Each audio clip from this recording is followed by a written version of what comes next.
معزز ناظرین کرام، السلام علیکم ورحمۃ اللہ وبرکاتہ۔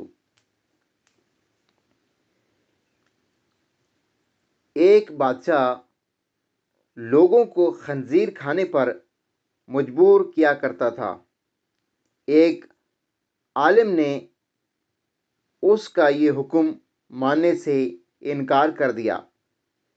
بادشاہ نے اسے پیش کرنے کا حکم دیا اور کہا، میں اپنے سامنے اسے خنزیر کھلاؤں گا، کھانے سے انکار کرے گا تو اسے قتل کروں گا۔ چنانچہ عالم کو بادشاہ کے دربار میں لایا گیا۔ دروازے پر موجود ایک عہدیدار نے بزرگ کے کان میں کہا، آپ کے آگے جو گوشت رکھا جائے گا وہ بکری کا ہوگا، لہٰذا جب بادشاہ آپ کو خنزیر کھانے کا حکم دے تو آپ بے فکر ہو کر کھا لیجیے گا۔ میں نے خفیہ طور پر سب انتظام کر لیا ہے۔ دیکھنے والے خیال کریں گے کہ آپ خنزیر کھا رہے ہیں، لیکن ہوگا وہ بکری کا گوشت۔ اس طرح آپ کی جان بچ جائے گی۔ بادشاہ نے آج اور بھی بے شمار لوگوں کو گوشت کی دعوت دی تھی۔ دراصل وہ ان سب پر واضح کرنا چاہتا تھا کہ دیکھو، آج میں نے اس عالم کو خنزیر کھلا دیا۔ آخر سب لوگوں کے ساتھ اس عالم کے سامنے بھی گوشت رکھا گیا۔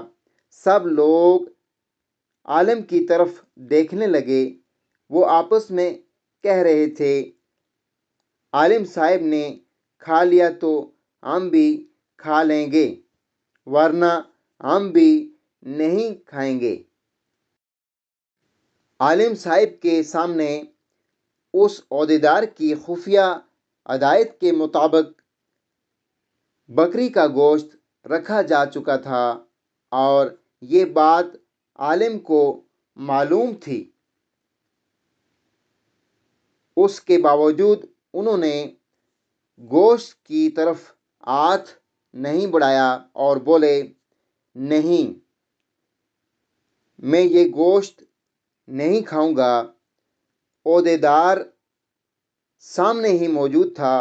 اس نے اشارہ کیا کہ گوشت کھا لیں، آپ کی جان بچ جائے گی۔ یہ بکری کا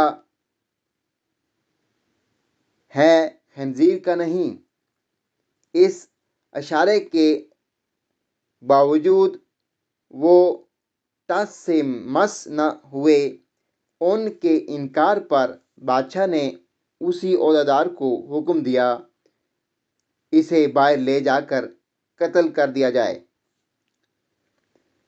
عہدیدار عالم کو لے کر باہر آیا اور حیرت زدہ انداز میں بولا، میں نے آپ کو بتا دیا تھا، دربار میں بھی آپ کو اشاروں میں کہتا رہا کہ آپ اس گوشت کو کھا لیں، یہ خنزیر کا نہیں ہے، لیکن افسوس آپ نے میری بات پر اعتبار نہ کیا۔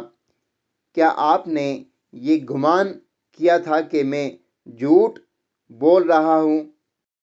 عالم نے اس کی بات کے جواب میں کہا، ایسی بات نہیں، میں جانتا ہوں میرے سامنے جو گوشت ہے وہ بکری کا ہے، لیکن دربار میں جتنے لوگ بھی موجود تھے انہیں تو یہی معلوم تھا نا کہ وہ گوشت خنزیر کا ہے، اور جب وہ گوشت کھاتا تو سب یہی خیال کرتے نا کہ میں نے موت کے ڈر سے خنزیر کا گوشت کھانا قبول کر لیا ہے، اور سب لوگ میری پیروی کرتے اور خنزیر کا گوشت کھانے لگتے۔